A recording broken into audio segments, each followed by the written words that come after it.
warahmatullahi wabarakatuh. Selamat datang kembali di channel YouTube Menuju Lunas. Terima kasih banyak udah ngeklik video ini. Terima kasih banyak untuk teman-teman yang udah support juga. Perkenalkan, nama gue Ulan. Gue adalah sosok yang masih memiliki hutang.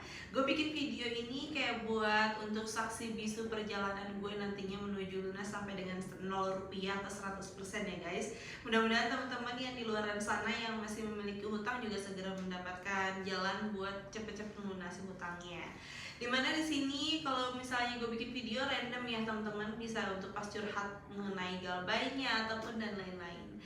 Teman-teman pernah ngerasa nggak sih kalau misalnya kita lagi terlilit hutang itu kita pasti akan kayak cari-cari informasi gimana caranya untuk solusi terbaik ataupun bisa belajar dari pengalaman orang lain. Nah itu juga yang dilakuin sama gue teman-teman. Kemarin gue udah sempet untuk spill buku ini, dimana gue dapetin buku ini dari pas gue nyari-nyari rekomendasi dari YouTube ya, dimana di YouTube itu ada YouTube namanya Masyarakat Tanpa Riba. Terus di sana juga ada informasiin bisa membeli buku yang di dalamnya itu banyak banget pengalaman-pengalaman orang-orang yang sudah berhasil melewati rintangan pada saat untuk menghadapi hutangnya gitu. Jadi karena berhubung gue udah beli, mungkin kalau misalnya teman-teman pengen beli ya sok silakan. Gue di sini akan nge-share isinya tuh apaan sih gitu. Dan kemarin sebenarnya udah ada beberapa video yang ngebahas terkait dengan buku ini, dengan halamannya tuh sampai dengan halaman 29 ya guys. Jadi gue pengen ngelanjutin lagi dimana biar teman-teman itu bisa dapat juga spilan dari buku ini. Oke, kita lanjut aja mulai dari apa nih yang seru nih. Kebanyakan sih kalau di sini itu dari pembisnis ya yang nge-share untuk pengalamannya. Lanjut aja ya. Dari Ibu Eka Wati. Utang bank sangat manis sekali, nggak ada kerasa. Tiap hari potong-panting, ngumpulin uang buat juga untuk bayar setoran. Kalau belum klop untuk setoran, semua yang di rumah jadi sasaran. Sampai anak buah pada kabur semua. Yang akhirnya setoran pun jadinya macet. Harta yang kumiliki dari hasil utang sekarang pun habis terjual buat setor lagi. Akhirnya jadi pusing deh sendiri. Itulah akibat dari berbisnis yang gak berilmu. Jadi makna dari Ibu Ekawati ini, teman-teman sebelum berbisnis harus benar-benar berilmu dulu.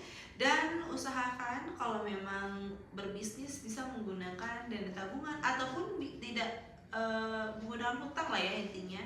Karena kalau benar-benar menggunakan hutang itu nanti akan ribet sendiri gitu. Terus ada lagi, seseorang yang sedang kecanduan hanya akan bisa terlepas dari kecanduannya ketika berada pada satu di antara 4 hal berikut ini. Yang pertama, menyadari bahwa ia sedang kecanduan. Kedua, ada tekanan kuat dari luar sehingga ia sadar bahwa ia sedang kecanduan. Ketiga, ada gambaran kehidupan yang lebih baik dari kecanduan. Keempat, ia mati akibat kecanduannya sendiri. Kemudian di sini ada note. Anda yang masih kecanduan hutang, Anda pilih situasi yang mana untuk melepaskan kecanduan yang terkait dengan hutang itu? Yang A, yang B, atau yang C, atau yang D gitu ya. Yang pertama, yang kedua, atau yang ketiga, atau yang keempat. Nanti teman-teman yang bisa jawab sendiri. Terus di sini ada dari Pak Samsul ya, ngasih pedoman. Saya memutuskan untuk menghentikan kebiasaan berutang dan menggunakan hutang riba untuk mengembangkan bisnis. Karena kebiasaan utang malah membuat kecanduan dan beban semakin berat karena kerja keras hanya untuk bayar utang walaupun utangnya bukan riba. Teman-teman semua, mudah-mudahan dari pengalaman dan juga dari buku ini bisa ngambil kita ilmu ataupun manfaat dan juga hal yang baik ya buat diri kita sendiri. Next, ada utang selalu bertambah dan terus bertambah hingga ia tidak mampu bahkan membayar uang bunga ribanya. Pada tahun 2017, kami berkunjung ke Kalimantan Timur dalam rangka dakwah rombongan pengusaha tanpa riba atau PTR.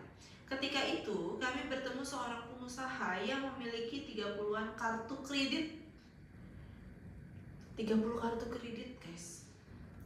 Beliau bercerita pada mulanya tahun 2007 pertama kali kartu kreditnya disetujui. Tentu jumlahnya hanya satu, limitnya cuma 10 juta rupiah. 10 tahun kemudian kartunya beranak menjadi 30, limitnya tembus 1 miliar, naik 100 kali lipat. Pada mulanya pengusaha berutang biasanya dalam jumlah kecil dulu. Jika Anda ingat, berapa nominal pertama kali yang Anda gunakan untuk hutang? Silakan Anda bandingkan dengan jumlah utang Anda pertama kali berutang dengan jumlah utang Anda saat ini. Bagaimana hasilnya? Kalau gue pertama kali berutang itu punya kartu kredit dengan limit 3 juta rupiah di kartu kredit Bank Mandiri, dan sekarang utangnya 50 juta rupiah. Sudah lebih dari 10 kali lipat, guys. Lebih banget malah. Anda yang memiliki kartu kredit, tolong ingat berapa limit kartu kredit Anda ketika pertama kali disetujui, dan sekarang sudah berapa limitnya, berkurang atau bertambah. Tidak hanya tingkat pribadi, pada perusahaan juga demikian. Silakan Anda bandingkan ketika pertama kali perusahaan Anda berutang, berapa dulu platform kredit Anda dan berapa yang sekarang. Jadi teman-teman boleh ingat-ingat juga ya buat mawas diri. Pada pertengahan bulan Ramadan 1439 Hijriah yang lalu, datang seorang pengusaha ke kantor Syariah Award. Beliau bercerita pada tahun 2008, beliau berutang ke bank pertama kali 150 juta rupiah. Kini tahun 2018, 10 tahun kemudian, utangnya sudah menembus angka 60 miliar. 60 miliar. Sangat-sangat mengerikan. Jika Anda punya waktu, silakan lakukan penelitian. Seperti apa kinerja lembaga-lembaga keuangan atau pembiayaan dari tahun ke tahun. Apa arti kinerja, penerimaan, aset, dan laba yang naik terus. Itu artinya semakin banyak orang berutang dan semakin banyak pula jumlah hutangnya. Anda juga bisa meneliti perusahaan-perusahaan yang sudah tercatat di pasar atau bursa saham. Periksa laporan keuangannya, bagaimana kondisi hutang-hutangnya. Apakah jumlah hutangnya cenderung mengecil atau malah semakin membesar. Bahkan pada tingkat negara pun begitu. Utang suatu negara yang kecanduan hutang akan terus bertambah dan terus bertambah sampai kapan nih? Sampai negara itu bangkrut gara-gara utangnya sendiri. Ini bukan kita ya, ini Konoha. Ayo lacak negara mana aja yang sudah bangkrut gara-gara hutang. Bagaimana dengan utang negeri kita tercinta ini? Bagaimana profil utang negeri kita tercinta ini dari tahun ke tahun? Ceritakan temuan Anda ya, hahaha. Nah, ini ada 3 lagi ya kutipan terakhir. Yang pertama kutipan dari Bapak Robi Al-Kautsar.